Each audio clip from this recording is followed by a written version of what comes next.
বাবা আমার কাছে কি লুকো তুমি? কেন লুকো? আমি কি তোমাকে আজ থেকে চিনি বাবা?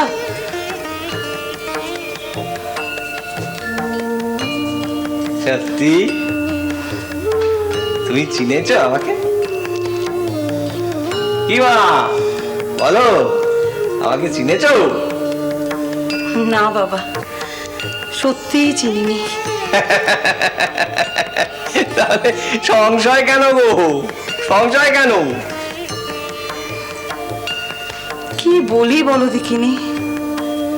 আসলে আমার যত বিদ্যে সব তো ওই পুঁথি আর শাস্ত্র বেয়ে। তার কত দূরে অতল ভবের সাগর, তুমি সেই সাগরে নেবে মুক্ত খোঁজো। আমি কি তেমন ডুবুরি বাবা যে সেখানে নেমে তোমাকে ছুঁতে পারবো? বোঝো বোঝো। ও হলো দাদা, এদিকে এসো এসো এসো এসো। শোনো শোনো মা কি বলছে, শোনো শোনো। তবু তবু তো উনি তোকে বলতে পারছেন, উনি ওনার অপরিমিত জ্ঞানে তোকে হদিশ করতে পারছেন যে তুই কোথায়, কত গভীরে বা কত দূরে। আমি তো তাও পারি না। আকাশের আকাশের গ্রহ নক্ষত্র যত দূরে, তুই আমার থেকে ঠিক ততটাই দূরে। অনন্ত ব্রহ্মাণ্ড, অনন্ত ব্রহ্মাণ্ডের যে রহস্য, তুই আমার কাছে ঠিক তেমনই রহস্য। দেখো দেখো, একটা কথা মেনো, আমি না ওই যা জানি বুঝি তা ওই কিন্তু রহস্য করে বলি না গো, রহস্য করে বলি না। ও আমাকে মা যা বলান আমি তাই বলি। মা তো দিন রাত ভাবে তাওয়াতে আমাকে শেখছেন গো। এ কেমন ভাব গো বাবা তোমার? এ কেমন ভাব? তোমার তোমার কাঁধের উপর টিকের আগুন পড়ে চামড়া পুড়ে গেল, তবুও তুমি কিছু টের পেলে না? টের পাওয়ার জো নেই গো মা। মনের মধ্যে তো সেই মালসার আগুন ধিকি ধিকি শেখছে আমাকে, ধিকি ধিকি শেখছে। তার তার কত রকমের বোধ গো, কখনো পোড়াচ্ছে, কখনো ওম দিচ্ছে, আর তাছাড়া মনের মধ্যে সেই এক তাড়না। আসলে আসলে এই মনের মধ্যে আমার এই ভাবটা কেন জেগে উঠছে তা তোমরা বোঝো? আমি অকপটে স্বীকার করছি বাবা, চৈতন্য লীলাতে আছে মহাপ্রভুও নিজের মধ্যে রাধা ভাব পেয়েছিলেন। মহাপ্রভু একা কেন গো, তেনারাও তো আছেন, ওই রূপ সনাতন শ্রীজীব গোসাই ঠাকুর। তবে তবে রাধা রাধা ভাব নিয়ে তো কথা হচ্ছে না, কথা হচ্ছে যে প্রকৃতি ভাব নিয়ে। ওই ওই ব্রজগোপীরা স্ত্রী শরীর নিয়ে জন্মেছিলেন বলেই তাদের প্রেমে সচ্চিদানন্দ বিগ্রহ শ্রীকৃষ্ণকে পেয়েছিলেন। ও তাই তুমি ব্রজগোপিনীদের মতো হতে চাও? হ্যাঁ, ঠিক ধরেছ গো মা, ঠিক ধরেছ। মাঝে মাঝে মাঝে মাঝে আমার কি মনে হয় জানো, মনে হয় এই পুরুষ শরীর নিয়ে যদি না জন্মাতাম তাহলে তাহলে কৃষ্ণ লাভের পথে আমার এমন বাধা হতো না গো, এমন বাধা হতো না। তোমার তোমার এমন পাগল পড়া ভাব কেন বাবা, কেন? আমি তোমাকে নিজের হাতে ধরে তন্ত্র সাধনার পথে নিয়ে গেছিলাম, সেখানে তুমি জগৎজননী মাকে পেয়েছো, তবুও কি তুমি সন্তুষ্ট নও? তুমি আরো পেতে চাও? হ্যাঁ গো মা, হ্যাঁ গো, আমার অনন্ত চাওয়া। কেন বলো তো? আমার আমার অনন্ত কে চাওয়া।